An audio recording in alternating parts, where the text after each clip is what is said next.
آج ہم بات کریں گے ڈرامہ سیریل معامہ کی ایپیسوڈ نمبر 6 اور 7 کی ریویو کے بارے میں۔ اس ایپیسوڈ میں مزید نیو ٹویسٹ اور مزیدار قسم کے موڑ نظر آ رہے ہیں جو اس سیریل کو اور بھی انٹرسٹنگ بنا رہے ہیں۔ تو بنا دیر کی آئیے شروع کرتے ہیں معامہ ڈرامہ کی نیو ایپیسوڈ ریویو۔ ذیشان کی طرح جنید کو بھی اپنے شکنجے میں پھانسنے کے لیے جہارا نے جال پھینکنا شروع کر دیا ہے۔ اب دیکھنا یہ ہے کہ جنید کس حد تک جہارا کی چالوں کا شکار ہوتا ہے۔ جیسا کہ آپ جانتے ہیں جہارا نے دیکھا اپنے خفیہ روم سے کہ مائرا کے باپ کی طبیعت اچانک خراب ہوئی اور اسے جانا پڑا۔ اسی موقع کا فائدہ اٹھا کے جہارا نے فوراً اپنے ہاتھ کا کھانا بنایا اور اس میں کچھ ملا کے جنید کو بھجوا دیا۔ اسے پتا تھا کہ جنید ضرور آئیں گا اس کے پاس اور وہ اسی چیز کا فائدہ اٹھاتے ہوئے اس کے اور جنید کے بیچ نزدیکیاں ہونا شروع ہو گئیں۔ جنید کی بیوی مائرا اس بات سے انجان اپنی ماں کے گھر بیٹھی ہوئی ہے، لیکن اس کی ماں ساتھ ساتھ اس کے کان بھر رہی ہے کہ اپنے شوہر پر نظر رکھو، اسے ایک پل کے لیے اکیلا نہ چھوڑو، یہ تمہارے لیے بھی اور جنید کے لیے بھی ٹھیک نہیں ہے۔ اسی بات کے چلتے ہوئے ہم نے دیکھا کہ مائرا جنید کے فون پر نائٹ میں کال کر کے بار بار چیک کرتی ہے کہ جنید کہاں ہے۔ اس وقت جنید جب جہارا کی طرف سے واپس آتا ہے تو مائرا کی اتنی ساری کالز اپنے فون پر دیکھ کر پریشان ہو جاتا ہے کہ اب میں اس سے کیا جھوٹ بولوں کہ گھر نہیں تھا تو کہاں تھا۔ جہارا کی طرف یہ بات تو ہرگز نہیں بتا سکتا۔ اس بات پر مائرا مجھ پر شک بھی کر سکتی ہے۔ وہ کچھ سوچ کے مائرا کو کال کرتا اور بتاتا ہے کہ کارڈل میں ایک ریسٹورانٹ تھا، میں وہاں کھانا کھانے چلا گیا تھا، اور وہ اپنے بیوی کے ساتھ بہت رومانٹک انداز میں بات کر رہا ہوتا ہے، جس پر اس کی بیوی اسے کہتی ہے کہ شادی کے شروعات میں بھی تم نے مجھ سے کبھی ایسی رومانٹک باتیں نہیں کی۔ ریسٹورانٹ والے نے تمہیں کیا ملا کے کھلا دیا ہے جو تم مجھ سے اتنا رومانس کر رہے ہو؟ اگر ایسی بات ہے تو تم روز اس ریسٹورانٹ سے کھانا کھایا کرو۔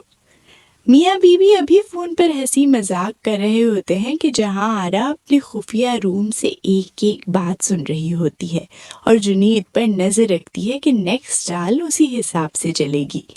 اتنے میں بے دہانی میں جہارا سے کوئی چیز نیچے گر جاتی ہے جس کی آواز سے جنید چونک جاتا ہے اور مائرا سے کہتا ہے رکو، اور چیک کرنے لگتا ہے۔ جہارا کی تو جان نکل جاتی ہے کہ شاید جنید کو پتہ چل جائے گا کہ یہ آواز کہاں سے آئی ہے۔ لیکن اس سب کے بعد بھی جنید کو شک نہیں ہوتا۔ وہ ادھر ادھر تھوڑا بہت دیکھ کے پھر اپنی بیوی سے باتیں کرنے میں لگ جاتا ہے۔ جہارا کی بھی جان میں جان آتی ہے کہ وہ اس بار بچ گئی، ورنہ شاید آج اس کی یہ چوری پکڑی جاتی کہ وہ ان پر خفیہ طور پر نظر رکھ رہی ہے۔ پھر وہ اپنے روم میں اوپر واپس آ جاتی ہے اور مرر کے سامنے بیٹھ کے اپنے پرانے ویژن میں کھو جاتی ہے۔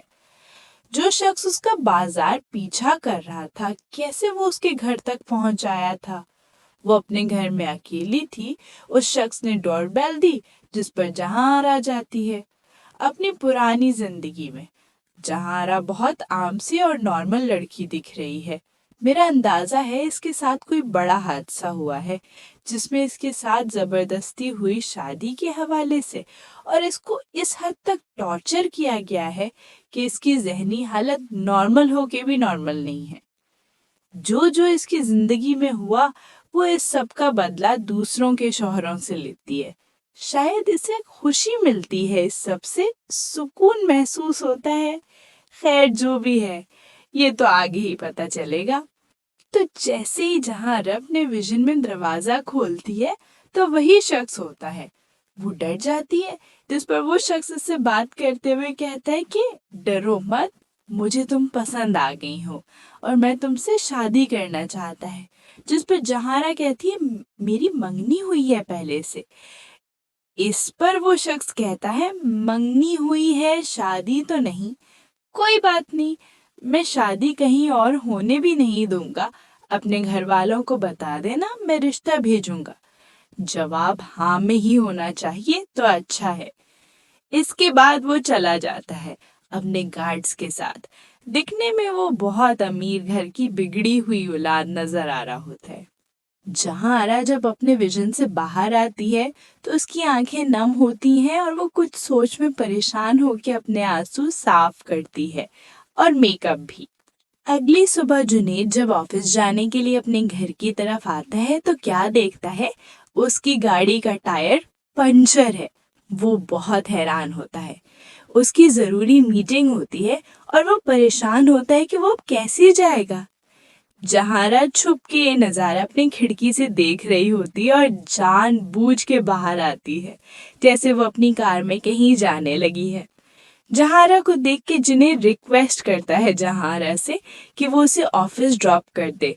उसकी बहुत इम्पोर्टेंट मीटिंग है, अगर वो ना पहुंचा तो नुकसान हो जाएगा उसका। थोड़ा नखरा करके जहारा मान जाती है। फिर जैसे ही जहारा उसे लिफ्ट देती है तो हमें ये भी पता चलता है कि जहारे की गाड़ी का टायर किसी और ने नहीं बल्कि जहारा का ही कारनामा है, जो उसने जानबूझ कर किया ताकि जुनैद खुद उसे लिफ्ट का बोले। दूसरी तरफ मायरा भी माँ बनने वाली होती है। वो ये खुशखबरी जुनैद को सुनाने के लिए बेताब होती है। वो जल्दी में फोन उठाती है जुनैद को कॉल करके बताने के लिए, लेकिन उसकी माँ मना कर देती है। रुको, उसे अभी ना बताओ, मिलकर बताना, उसे क्या पता जुनैद आजकल किन हवाओं में है। जीशान को जो पुलिस ने लॉकअप में बंद कर दिया होता है, उसकी जमानत हो जाती है। जीशान की जमानत फिर से जहांआरा के कहने पर उसके वकील ने करवाई होती है। वो उसको वार्न करके जहांआरा से दूर रहने का कहता है, जिस पर जीशान को बहुत गुस्सा आता है और वो जहांआरा के खिलाफ अपने दिमाग में मजीद गुस्से की आग रखते हुए बदला लेने का सोच लेता है। फिर जहांआरा जीशान के बेटे को देखने उसकी बीवी के मेके जाती है। जारा बहुत खुश होती है। जहांआरा उसकी बेटे को गोद में लेकर खिला रही होती है, लेकिन उसकी माँ जहांआरा को देख लेती है, जो जहांआरा को बहुत जली कटी सुनाती है कि वो आइंदा उनके घर में ना आए। उनकी बेटी का घर उजाड़ के उसे सुकून हो गया, अब क्या लेने आई हो? पुरानी तरह मेरी बेटी का घर तो बर्बाद कर चुकी हो तुम, अब क्या बचा है उसकी? बेटी जारा अपनी माँ से कहती है कि जहांआरा को बुरा भला मत कहें, सरमत, उसके बेटे का सारा खर्चा जहांआरा ने उठाया हुआ है। इस पर उसकी माँ कहती है, वो खर्चा नहीं उठा रही, तुम्हारी जीशान की जो तलाक करवाई है उसका कफारा अदा कर रही है। इतना जलील होने के बाद जहांआरा खामोशी से वहां से चली जाती है और जारा को समझाती है कि वो तुम्हारी अम्मी है, गुस्से में अगर कुछ कह दें तो बुरा मत मनाना। जहांआरा के खास मेड आसिया जहांआरा के रूम में जाती है और जैसे ही देखती है कि वो दरवाजा खुला है, जिसके बारे में जहांआरा ने बहुत सख्ती से बोला था कि चाहे कहीं आग लग जाए, मैं मर जाऊं, आसिया तुम किसी भी हाल इस रूम में मत जाना। इसके बावजूद भी आसिया के अंदर के कीड़े ने उसे तंग किया और उसने सोचा जीजी तो अभी घर नहीं है, मैं देखती हूँ इस रूम में ऐसा क्या है जो जीजी ने मुझे इतनी सख्ती से मना किया है कि मैं कभी ना जाऊं और ना किसी और को जाने दूं। वो चली जाती है और बाहर जहांआरा भी जारा की तरफ से वापस घर पहुंच जाती है। आशिक उसके घर का दरवाजा खोलता है, जहांआरा घर के अंदर आती है और नोट करती है कि आसिया वहां नहीं है। वो किचन में भी देखने जाती है, वहां भी आसिया मौजूद नहीं होती। लेकिन जैसे ही वो अपने रूम में दाखिल होती है तो उसके खुफिया रूम में जाने वाला दरवाजा खुला होता है। वो समझ जाती है कि आसिया ने आज वो हरकत कर दी है जिसकी वजह से अब उसकी खैर नहीं। दूसरी तरफ आसिया जैसे जैसे सीढ़ियों से नीचे जाती है उस खुफिया दरवाजे से, तो क्या देखती है? वही सीक्रेट रूम जहाँ से जहांआरा उन कपल्स पर नजर रखती है जिनकी जिंदगियां उसने बर्बाद की। आसिया के पैरों तले जमीन निकल जाती है ये सब देख के। हवास को काबू में लाकर वो वापस भागती है कि कहीं जहांआरा न वापस आ जाए और उसकी शामत ना आ जाए। लेकिन बेचारे को क्या पता कि जहांआरा पहले ही करा चुकी है और आसिया की अब खैर नहीं होनी जो वो करा चुकी है। बस फिर वो जैसे ही बाहर निकलती है जहांआरा के हथे चढ़ जाती है। जहांआरा उसके बाल खींच के उसे जमीन पे गिरा देती है और खुद गुस्से में पागल होकर पिस्टल उस पर तान देती है। आसिया जहांआरा से माफिया मांगती है कि मुझसे बहुत बड़ी गलती हो गई। जहांआरा कहती है, पीछे दफा हो, तेरी जुर्रत कैसे हुई? अब देखना ये है कि जहां आरा आसिया जो उसका राइट हैंड थी, जो उस पर अंधा एतमाद करती थी, अपने गुस्से की नजर उसे मार देगी या कोई और कहानी सामने आ जाएगी। इस मजेदार ट्विस्ट के लिए देखते रहें हमारी अगली वीडियो।